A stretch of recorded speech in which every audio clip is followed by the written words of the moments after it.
Welcome to this webinar, Birth Unveiled, Everything You Need to Know. So it is a comprehensive webinar on labour and birth. If there are gaps in your knowledge, if there's things you'd like to know about labour and birth, if you've never given birth before, then this is the webinar for you. So let's start out by talking about what a natural birth is. So a natural birth, also known as vaginal birth, is where your baby is delivered through your birth canal without the use of medical interventions or surgical procedures. So during a natural birth, your body goes through various stages of labour, including contractions, dilation of your cervix, and the eventual birth of your baby.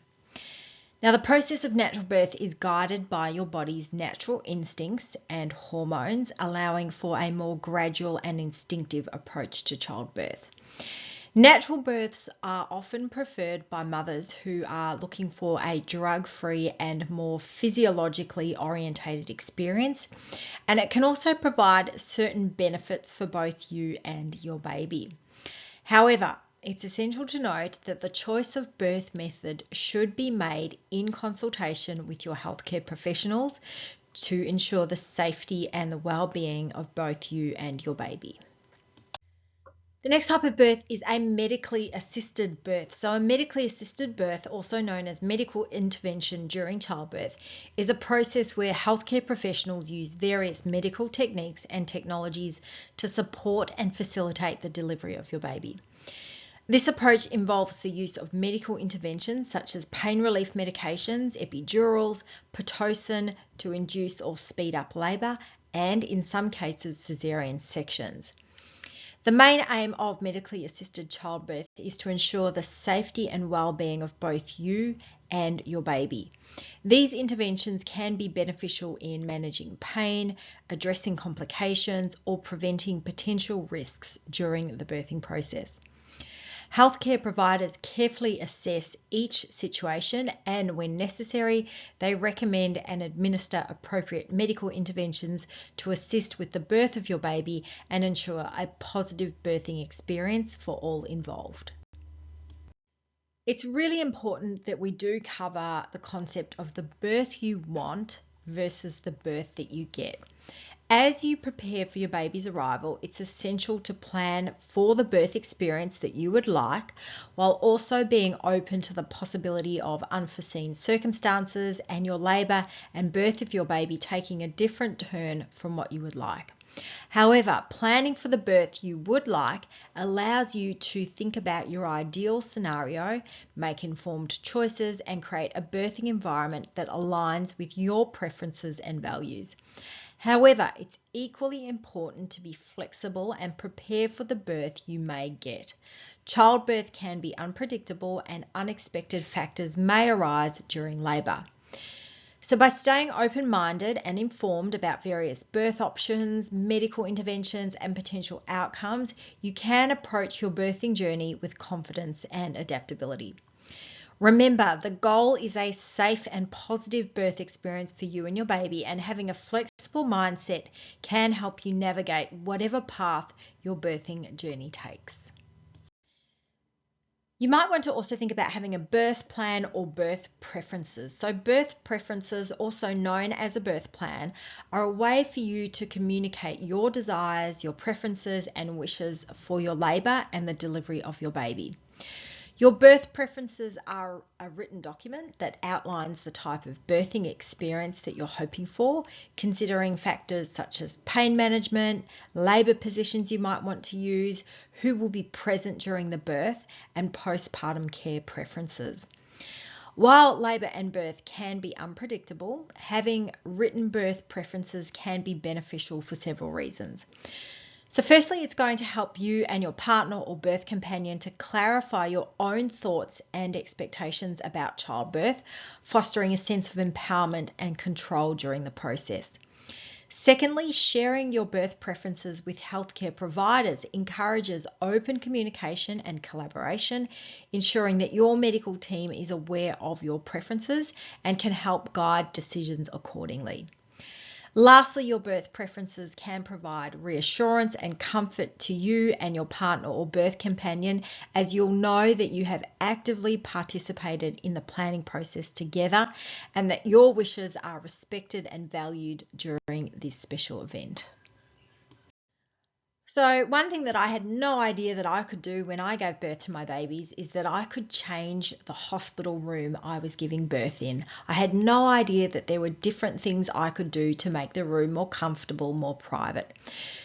So let's look at setting up your birth environment. So this is about creating a less medicalized birth environment if you're birthing in hospital, and this is going to help promote a calm, comfortable, and empowering birthing experience. So let's quickly go through some ways you can set up a birth environment that focuses on the natural aspects of childbirth and promotes calmness, privacy, darkness, and that's a comfortable space for you to give birth in. So the first thing you want to do is choose the right location. So consider birthing at a birth centre or at home if it aligns with your preferences and is deemed safe by your healthcare provider. These settings tend to offer a more home-like and relaxed atmosphere compared to a hospital environment. Next is personalize the space. So bring items from home that make you feel comfortable and at ease, maybe some pillows, blankets, or familiar scents, essential oils, LED candles, for example. You want to create a soothing and familiar environment, which is going to help reduce stress and anxiety during your labour. Next is dimming the lighting. So soft, dim lighting can create a calming ambience and promote relaxation. So consider using tea lights or LED candles, fairy lights, or adjustable lighting options to control the brightness in the room. You might even want to use some blackout blinds. Next is music and sounds. So prepare a playlist of your favorite calming music or nature sounds or uplifting music to play in the background when you're giving birth to your baby. Music can help distract you from discomfort during labor and promote relaxation. Next is making sure you've got privacy and support. So you want to limit the number of people that are present to those who only offer support and positivity to you. So having a trusted birth partner, a birth companion, or a doula by your side is going to provide emotional encouragement and advocacy for your birth preferences. Next is movement and freedom. So you want to encourage freedom of movement during labour. You want to move around. Consider using a birthing ball. You can walk, change positions to find out what feels most comfortable for you at that time. It is very important to move around during labour rather than lie on your back. Next is the use of aromatherapy. So if you enjoy aromatherapy, consider using essential oils that promote relaxation, such as lavender or chamomile. However, ensure that you are using essential oils safely and that they are appropriate for the birth setting. Next is a water birth option. So if you're interested, you could explore the possibility of a water birth, which can offer a gentle and soothing birth experience. Very important, avoid unnecessary interventions. Communicate your desire for minimal medical interventions to your healthcare provider. Staying informed about your options and potential interventions before and during labour can help you then make empowered decisions about what is best for you and your baby. Open communication. So discuss your preferences with your healthcare provider and your birth team in advance. Be very clear about your wishes. This is going to help ensure that everyone is on the same page and supports your desired birth environment. Remember that each birthing experience is unique, and the most important aspect is to feel supported, respected, and in control of your own labour. By setting up a less medicalised environment that aligns with your preferences, you can enhance your chances of having a positive and fulfilling birth experience. During your pregnancy, are you preparing your body for labour? So preparing your body physically for labour can help optimise your chances of a smoother and more comfortable birthing experience. So let's go through 5 ways to prepare yourself physically for labour and childbirth. The first is regular exercise. So you want to engage in regular physical activity throughout your pregnancy, focusing on exercises that are safe and appropriate for pregnancy. Activities like prenatal yoga, walking, swimming, and pelvic floor exercises can help improve strength, flexibility, and endurance, which are very beneficial during labour. Next is practice birthing positions. So during your pregnancy, familiarize yourself with different birthing positions that can help facilitate labour progress and reduce discomfort during labour. Squatting, kneeling, and on all fours in hands and knees positions are some examples. Practice these positions during your pregnancy so that they feel more natural and comfortable during your labour. Next thing is doing daily pelvic floor exercises. So strengthening your pelvic floor muscles can enhance their ability to support your baby's descent and contribute to better control during labour. Kegel, or also known as pelvic floor exercises, are a common way to strengthen the pelvic floor muscles and should be done regularly throughout your pregnancy. Next is learning some breathing techniques. So learning and practicing deep breathing and relaxation techniques can be incredibly valuable for during labour. Controlled breathing can help manage pain, reduce stress, and keep you focused and centered throughout the birthing progress. And finally, staying hydrated and eating well during your pregnancy. Maintaining a healthy and balanced diet during pregnancy is essential for your overall well-being and can help prepare your body for labour. Stay well hydrated and focus on eating nutrient-rich foods that provide energy and nourishment for both you and your baby. Remember to always consult with your healthcare provider before starting any new exercise routine or making significant changes to your diet, especially during pregnancy. Every woman's body is unique, and what works best for one person may not be suitable for another. But preparing physically for labour is really all about finding the right balance and taking care of yourself to support a safe and healthy childbirth experience. So now you know to prepare your body physically for labour, but you also need to prepare your mind for labour. Preparing your mind for labour is just as important as physical preparation for labour. Let's go through 5 ways to get mentally ready for the birthing process. So the first way is to educate yourself. You want to attend childbirth classes, read books, watch documentaries, positive material only, please, and read and listen to lots of positive birth stories. Understanding the stages of labour, different birthing options, and possible interventions can help alleviate fears and build confidence in your ability to handle the process. Next is to practice relaxation techniques. So learn and practice relaxation techniques such as deep breathing, visualization, meditation, or mindfulness. These techniques can help you stay calm and focused during your labour and reduce anxiety or tension. Create a positive birth environment. You want to surround yourself with positive and supportive people who believe in your ability to birth. Discuss your birth preferences with your partner or birth companion, your doula or birth support team so that they can provide encouragement and advocate for your wishes during labour. You also want to manage fears and expectations. So you want to acknowledge any fears or concerns you may have about labour and childbirth. Talk openly about them with your healthcare provider or a counsellor. It's really important to address and understand your fears so that you can work through them before they surface in labour and allow you to then approach labour with a more positive mindset.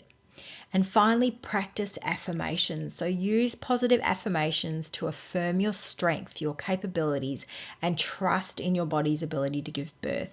So you repeat these affirmations daily to reinforce a positive and confident mindset leading up to labour.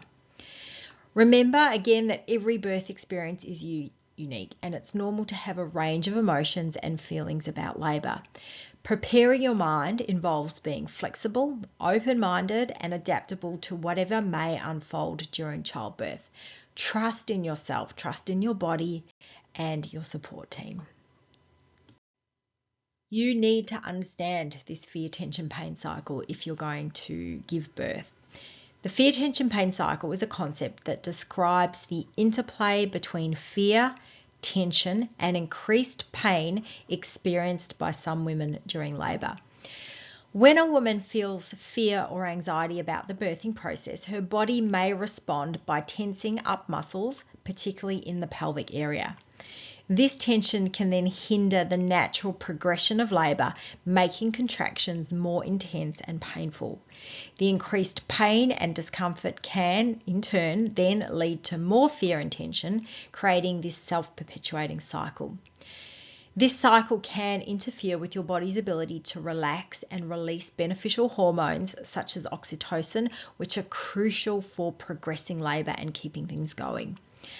Breaking the fear, tension, pain cycle involves addressing and managing any fears and anxieties during labour, using relaxation techniques, deep breathing, and support from a calm and understanding birth team. Let's look now at the benefits of having an active labour. So an active labour, as opposed to lying on your back to give birth, involves adopting positions throughout labour, walking or changing postures to enhance the progress of your labour, make your contractions more effective, and potentially lead to a smoother and more comfortable birthing experience. Let's go through some of the benefits of having an active labour. So being active and incorporating movement during your labour is going to have several benefits. So the first one is improved labour progression. Movement and being upright can enhance the effectiveness of your uterine contractions, leading to better cervical dilation, so your cervix will open better, and a smoother progression of your labour.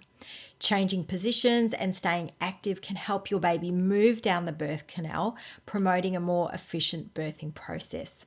Next, you're going to get increased comfort and pain relief. So movement can provide natural pain relief by encouraging the release of these beneficial endorphins, which are your body's natural painkillers.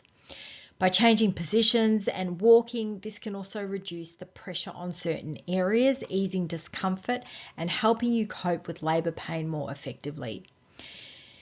Next is optimal fetal positioning, very important. Movement and staying active during labour can encourage your baby to find an optimal position for birth, which can lead to a more straightforward and less painful delivery.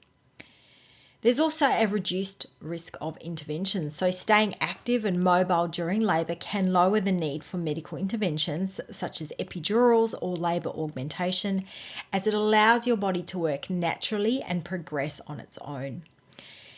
You're going to get a sense of empowerment and control. Engaging in movement and being active during labour can give you a sense of empowerment and control over your birthing experience.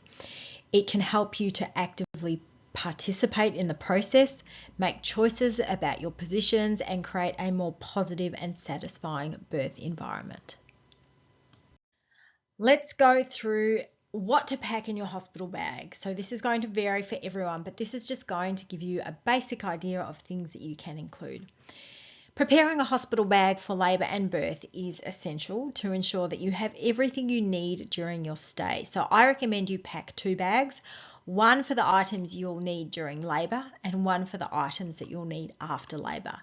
This way you don't need to carry 2 bags with you into labour and then move them around with you every time you change location during labour. So let's go through some of the items you might want to pack. So you'll need your photo ID and insurance information, your birth plan or preferences, so include a few printed copies of those to hand out, comfortable clothing and nightwear. Now remember, you're not going to leave the hospital and fit back into your pre-pregnancy clothes, so take some pregnancy clothing with you because it might be a while before you can fit back into smaller sizes. You want slippers and slip-proof socks, really important on hospital floors, especially if you're moving around, that you're not going to slip over. Nursing bras and breast pads, maternity pads and disposable underwear, your toiletries, your toothbrush, your toothpaste, your shampoos, hair ties and headbands, lip balm and lotion because you might get quite dry in the lip area, your phone and charger, camera or video recorder, snacks and drinks for you and your partner. Remember, you can eat and drink during labour. Birth ball, although the hospital or birthing centre may have one for you. Your own pillow for comfort. entertainment, books, music. There is a bit of downtime during labour where there is time to kill and you might need to do something. Baby clothing, so your onesies, your hat, your mittens, whatever your baby's going to be wearing after they've been born, a baby blanket. Make sure that you have a professionally fitted car seat for your baby's journey home, nipple cream for breastfeeding, a comfortable outfit for going home in. Like I've said, you might still need to wear your pregnancy clothing for a few weeks or months after giving birth because you're still going to be quite swollen and have a lot of fluid in there. Any essential medications or supplements. And remember, this is just an example list. So jump online, do some research, find some other recommendations of what to pack, and then put your own list together. It's a good idea to have your hospital bag ready a few weeks before your due date so that you're prepared for whenever your labour actually begins, so that you're ready to go. Now I want to teach you a really important technique that you can use during your labour to help you make better decisions. The B.R.A.I.N acronym is a useful tool to help you make informed decisions during labour. It's going to guide you to ask relevant questions and gather essential information to understand your options fully before you make a choice about anything. So here's what each letter in B.R.A.I.N stands for. So ask, what are the benefits? Ask about the potential benefits of perhaps a particular medical procedure, intervention, or course of action. Understanding the advantages can help you assess if it does align with your birthing preferences and your goals. Then you want to ask, what are the risks? So inquire about the potential risks or drawbacks associated with the decision being considered. So being aware of the possible negative outcomes can help you weigh the pros and cons more effectively. Ask about alternatives. So seek information about alternative approaches or what other options might be available. Knowing the various alternatives can help you explore different paths and select the one that best suits your needs and desires. Your intuition. Trust your gut feeling and intuition about the decision at hand. Your instincts and feelings are really valuable indicators of what feels right for you and your baby. Do nothing.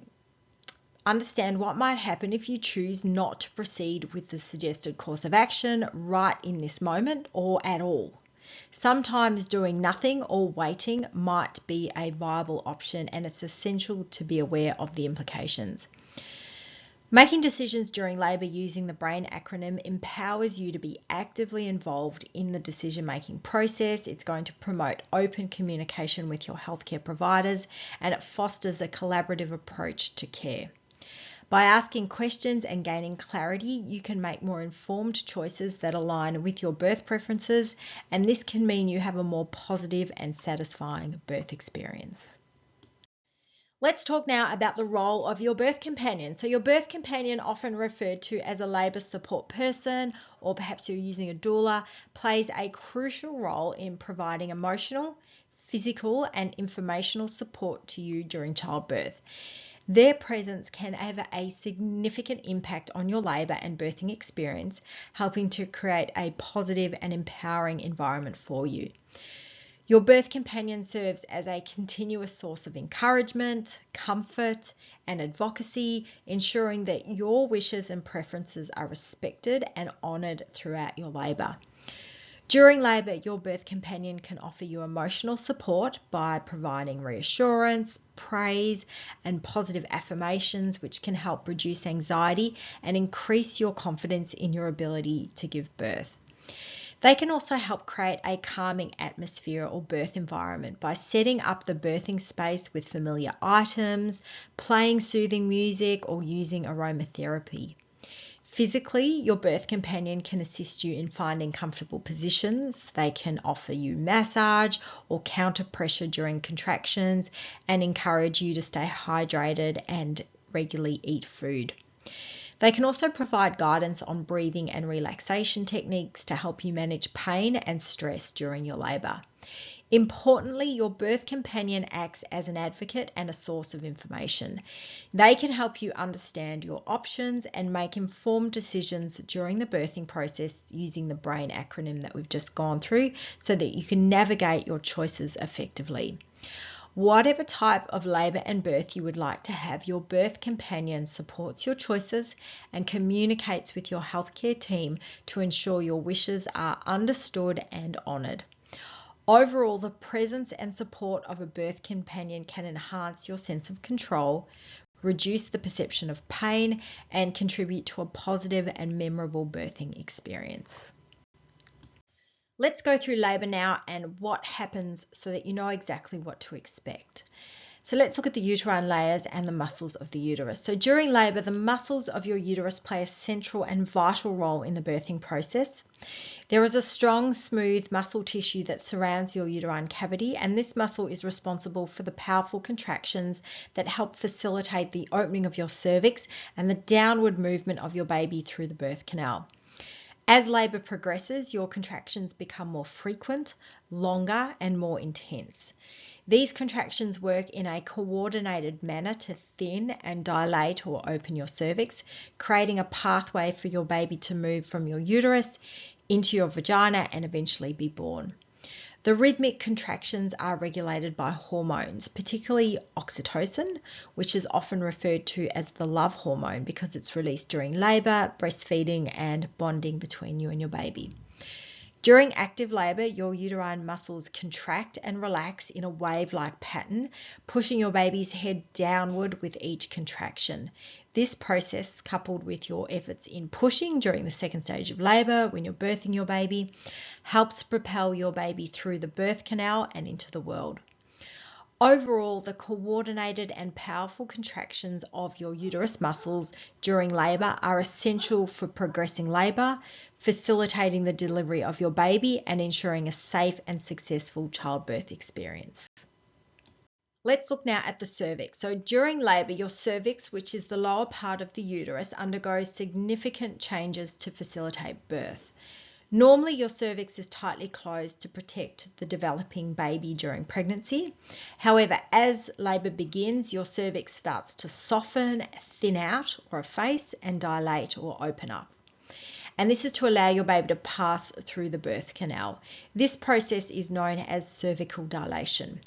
As labour progresses, your cervix goes through different stages of dilation. It starts at 0 centimetres and gradually progresses to fully dilated at approximately 10 centimetres. The process of dilation is influenced by hormonal changes and the strong rhythmic contractions of your uterine muscles. The hormone oxytocin plays a crucial role in triggering and regulating these contractions. As your cervix dilates, it creates a pathway for your baby's head to descend into your birth canal. So you can see that there on that diagram. The contractions push your baby downward, causing pressure on your cervix, which further encourages dilation. At the same time, the amniotic sac surrounding your baby may rupture, leading to the release of amniotic fluid, also known as the breaking of the water. Cervical dilation is a crucial part of the labour process, and healthcare providers monitor its progress to assess your labour's advancement. So as your cervix nears full dilation, you then may experience an increase in pressure and the urge to push during the second stage of labour. Once that cervix is fully dilated, your baby can move through the birth canal and be born. It's important to note that cervical dilation can vary from woman to woman and from one labour to another.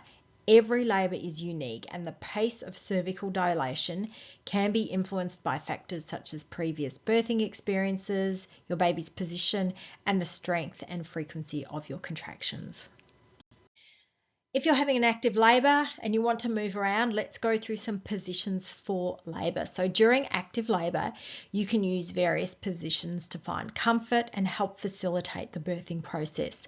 So let's go through 8 different active labour positions you can use in your labour. So the first is upright positions. So standing, walking or swaying can help use gravity to help your baby's descent and facilitate cervical dilation.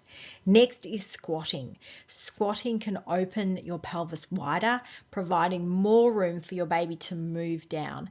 This position can also be supported by using a squat bar, which your hospital should have, or your birth companion can help support you in a squat position. You can also use a birthing stool. Next is kneeling. So kneeling on all fours, on hands and knees. This can relieve pressure on your back and may help reposition your baby for an optimal birthing position by encouraging your baby to rotate into that ideal position for birth.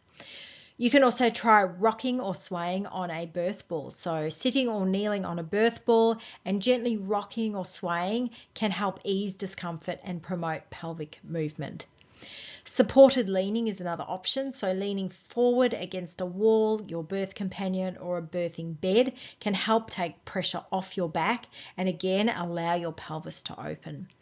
Side lying. Lying on one side with the support under your leg can be a comfortable position for resting in between contractions and may help relieve pressure on your perineum. So that's the area between your vagina and anus.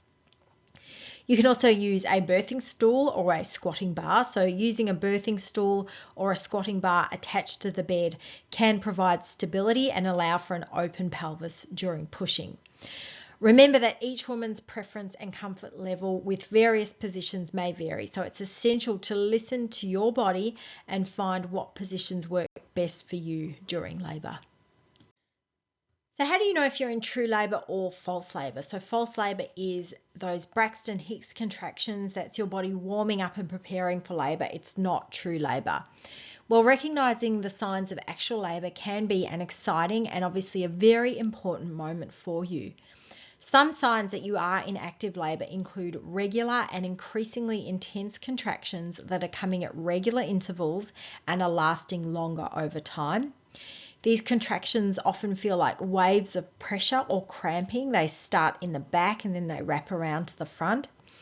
As true labour progresses, the contractions become stronger and closer together, typically following a consistent pattern.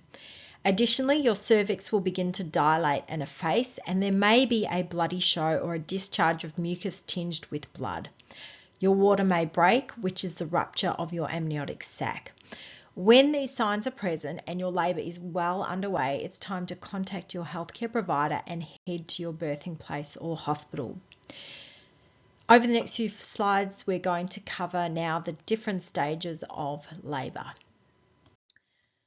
So the first stage is pre-labour. So pre-labour, also known as early labour or latent labour, refers to the initial stage of childbirth before active labour begins. So during this phase, your body undergoes subtle changes in preparation for the upcoming birth. Your contractions may start irregularly, they often feel mild, they're sporadic, and they gradually become more regular and slightly stronger over time. Other signs of pre-labour can include a bloody show, which is a discharge of mucus tinged with blood from the cervix, and the gradual thinning and softening of your cervix, which is cervical effacement. Now, pre-labour can last for hours or even days as your body slowly progresses towards active labour. During pre-labour, your body is basically getting ready for labour and preparing for the more intense contractions and cervical dilation that will occur when you're in active labour. During pre-labour, it's really important for you to rest, to stay hydrated and conserve your energy for the more active phase of childbirth to come. Once your cervix has dilated to around 4 to 6 centimetres and contractions become more frequent, stronger and regular, active labour begins. This is the more intense phase of the first stage of labour. Contractions may last around 60 to 90 seconds and occur every 3 to 5 minutes. During active labour, your cervix continues to dilate, progressing towards the full 10 centimetres needed for birth.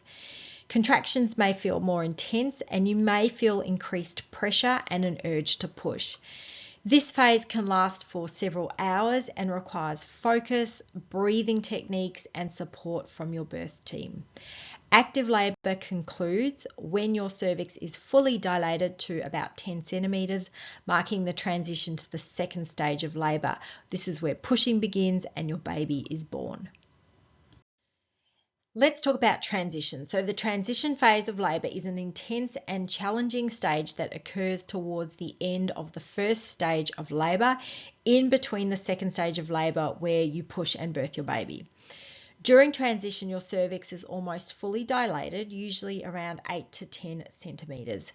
Contractions are at their peak intensity, lasting around 60 to 90 seconds and occurring every 2 to 3 minutes. The contractions may feel very strong and you may experience intense pressure and discomfort in your lower back and pelvis. Emotionally, the transition phase can be challenging as well. Some women may feel overwhelmed, exhausted, or even experience self-doubt. The rapid progression of labor and the intensity of contractions can make this phase both physically and mentally demanding. However, the transition phase is an important step towards meeting your baby. It signifies that the end of labor is near and your body is fully preparing now for the pushing stage. Many women also experience a burst of energy or renewed sense of focus as they enter this final stretch of labor. Throughout the transition phase, support and encouragement from your birthing team, including your healthcare providers, birth companion, or doula, is incredibly beneficial. Providing reassurance, guidance, and physical comfort measures can help you cope with the intensity of contractions and still maintain that positive mindset. After the transition phase, you then enter the second stage of labor where you begin pushing to birth your baby. While the transition phase can be challenging, it is a temporary and empowering part of the birthing process, leading the way to that joyous moment of finally meeting your baby. We're now at the second stage of labor. So the second stage of labor is the active pushing stage following the completion of the first stage. So the first stage is all about dilation of the cervix. The second stage is about actually pushing your baby out, birthing your baby. During this phase, you'll want to work with your contractions and urge to push to help guide your baby through the birth canal and into the world. As your cervix reaches full dilation, which is approximately 10 centimeters, you may experience an intense urge to push. The contractions during this stage are powerful and you will actively participate by bearing down and pushing with each contraction, as well as remembering to always breathe. Your healthcare team will guide you on when and how to push effectively. Throughout the second stage, you can try various positions such as squatting, kneeling, or lying on your side to find out what feels most comfortable and effective for pushing. The support of your birth companion, healthcare providers, and your birthing team is very important during this stage, and they'll be offering you lots of encouragement, guidance, and physical assistance to ensure a safe and positive birthing experience.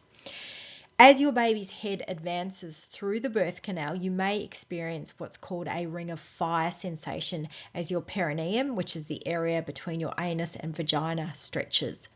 With continued pushing, your baby's head eventually crowns, meaning it becomes visible at the vaginal opening.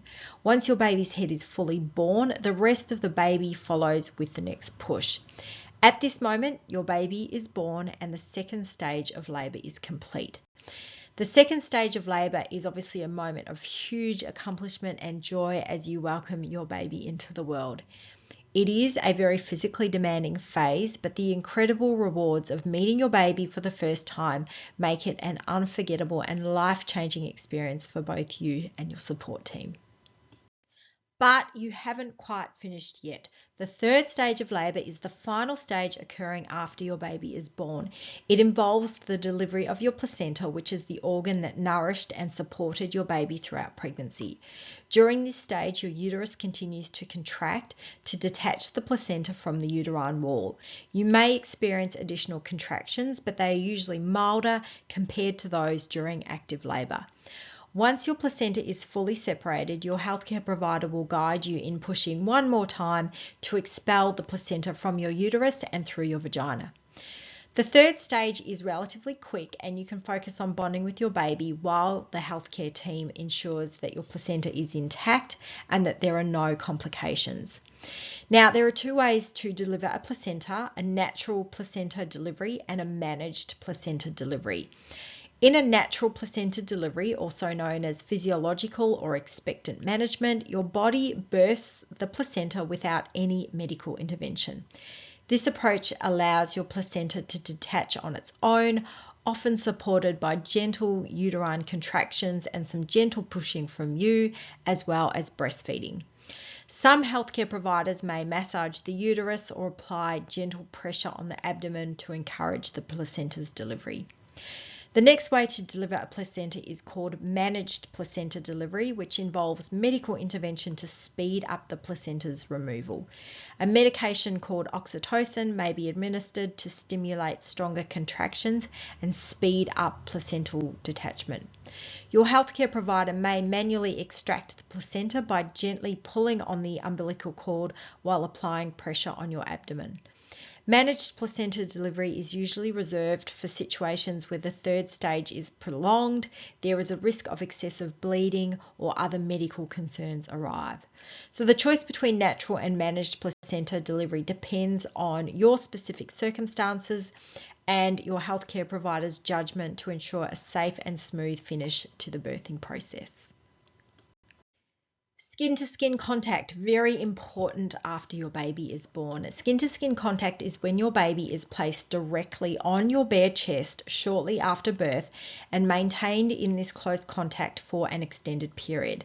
Skin-to-skin is encouraged in the moments immediately following birth and throughout the postpartum period. Skin-to-skin contact can also be initiated with the father or another caregiver if you are unable to do skin-to-skin for whatever reason. Some of the benefits of skin-to-skin contact for both you and your baby include better bonding and attachment. So skin-to-skin contact fosters a strong emotional bond between you and your baby. The close physical contact helps you and your baby connect, promoting feelings of love and attachment. Next is regulation of body temperature. So newborns have difficulty regulating their body temperature, but being skin to skin with you will help keep your baby warm and stable, reducing the risk of hypothermia. The next is stabilizing your baby's heart rate and breathing. So the presence of your heartbeat and breathing can help regulate your baby's heart rate and breathing patterns, promoting a sense of calm and security. Next is initiation and support of breastfeeding. So skin-to-skin contact immediately after birth can encourage your baby's natural reflexes to seek out your breast and start breastfeeding. It's called the breast crawl. It also enhances milk production and establishes successful breastfeeding. Next is pain relief and comfort. Being close to your body releases hormones in your baby that provide pain relief and comfort during potentially stressful procedures, such as when your baby might have some blood tests or some injections.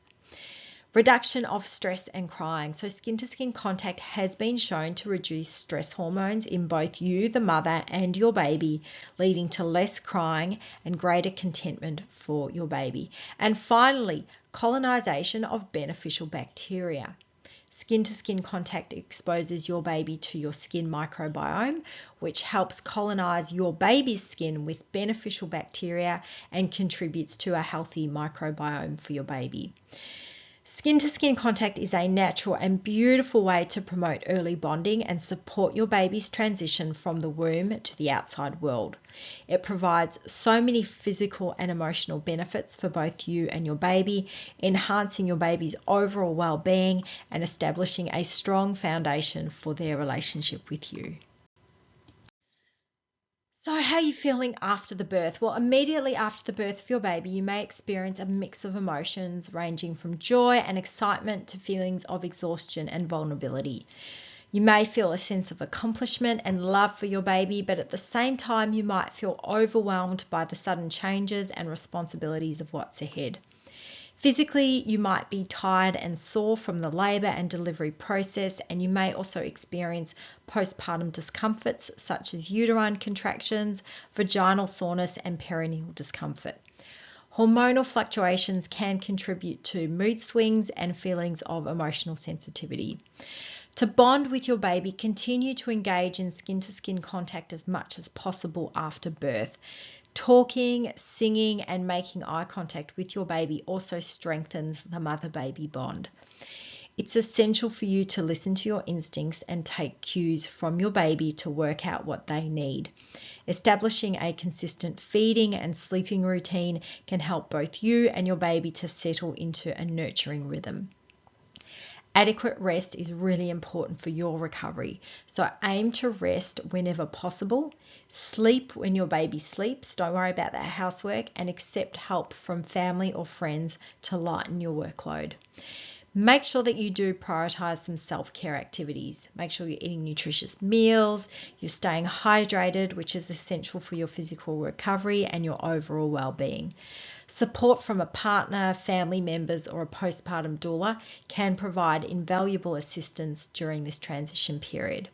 As well, seek emotional support and share your feelings with loved ones, or join a support group for new mothers. Try and take each day at a time and be patient with yourself as you adapt to life with a new baby. Thank you so much for joining this webinar. I wish you all the best with what's ahead with you and your baby.